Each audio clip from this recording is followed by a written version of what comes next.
Hi, my name is Scott Thomas, and this is my documentary on Claudius. Claudius was born in Lugdunum, Gaul in 10 BC with several deficiencies.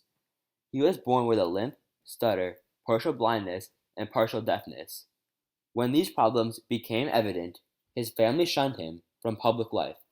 He played no role in politics until Caligula chose him to be co-consul in 37 CE.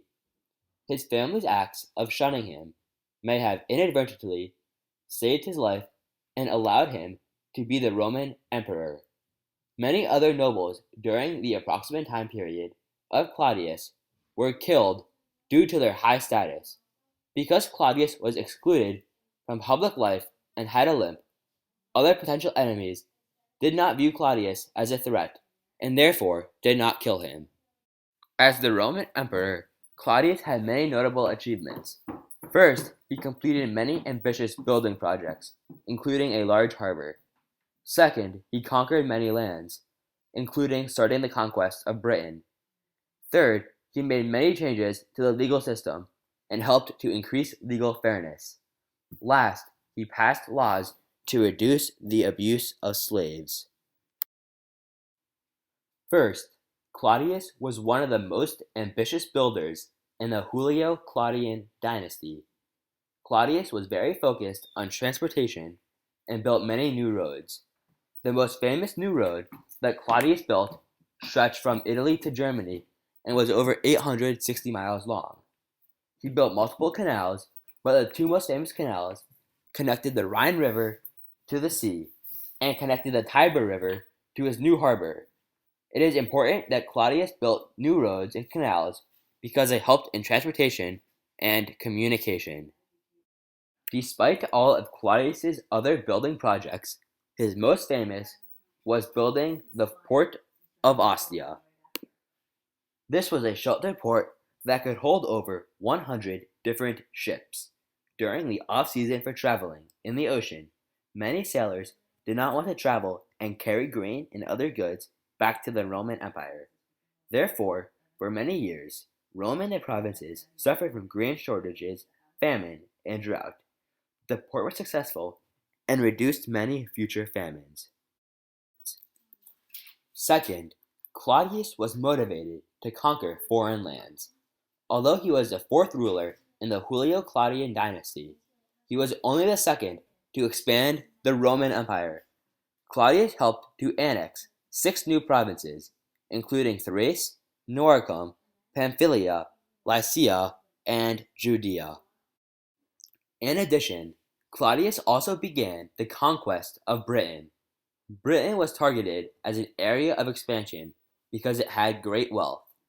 The fact that Claudius tried to attack Britain, even though Caligula failed, shows great confidence and assurance. These are character traits that are necessary for a great leader to have, and Claudius displayed them proudly. In addition to military expansion, Claudius also made significant efforts to improve the legal system. He personally judged many cases tried during his reign. He learned much during this time period, and it helped when he wrote new laws. One of the first changes that Claudius made was raising the legal age to be a juror. He raised the age to 25 in order to produce a more knowledgeable jury pool. Furthermore, Claudius played a large role in settling disputes in the provinces. In doing this, the legal system was greatly improved and it remained that way for many years.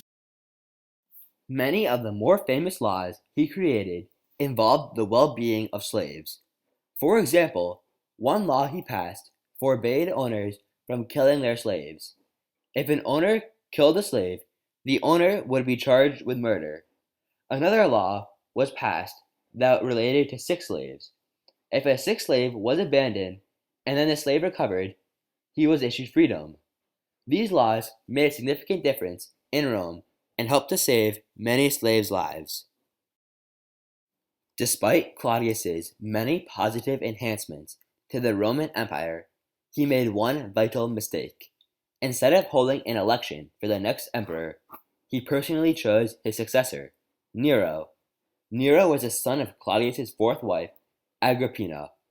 When Nero became emperor, he tried to rescind many of the changes Claudius made, and Nero's actions tarnished Claudius's reputation as emperor. Further, Nero's actions led to the end of the Julio-Claudian dynasty. Claudius died on October 13th, 54 AD, ending his reign as emperor. Many people believe that Claudius was poisoned by his final wife Agrippina, but this was never proven.